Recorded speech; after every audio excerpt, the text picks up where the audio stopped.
औज़ुबिल्लाहि मिनश्शैतानिर्रजीम बिस्मिल्लाहिर्रहमानिर्रहीम।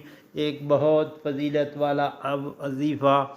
एक सहाबी हज़ूर नबी करीम सल्लल्लाहु अलैहि वसल्लम के पास आए, अर्ज़ की, ए अल्लाह के रसूल, मुझे कोई भलाई की बात सिखला दें। आप सल्लल्लाहु अलैहि वसल्लम ने फरमाया, तुम ये वजीफ़ा पढ़ा करो।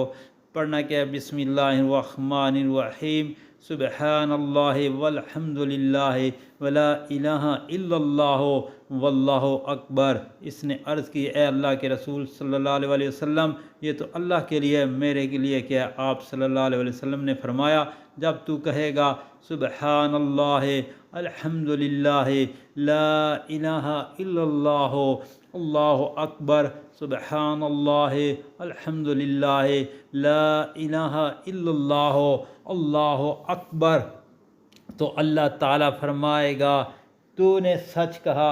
अल्लाह ताला फरमाएगा तूने सच कहा। और इसके बाद जब तू कहेगा अल्लाहुम्मा अग़फ़िरली, ए अल्लाह मुझे माफ़ कर दे, अल्लाहुम्मा अरहमनी, ए अल्लाह मुझ पर रहम फरमा, अल्लाहुम्मा अर्ज़ुक़नी, ए अल्लाह मुझे रिज़्क़ अता फरमा, अल्लाह ताला फरमाएगा मैंने ये सब कुछ तुझे अता कर दिया। दोस्तों, दुआ है हम सब को नबी पाक सल्लल्लाहु अलैहि वसल्लम के इस फरमान पे अमल करने की तौफ़ीक़ अता फ़रमाए, और आपसे गुज़ारिश है इसको आगे शेयर करें।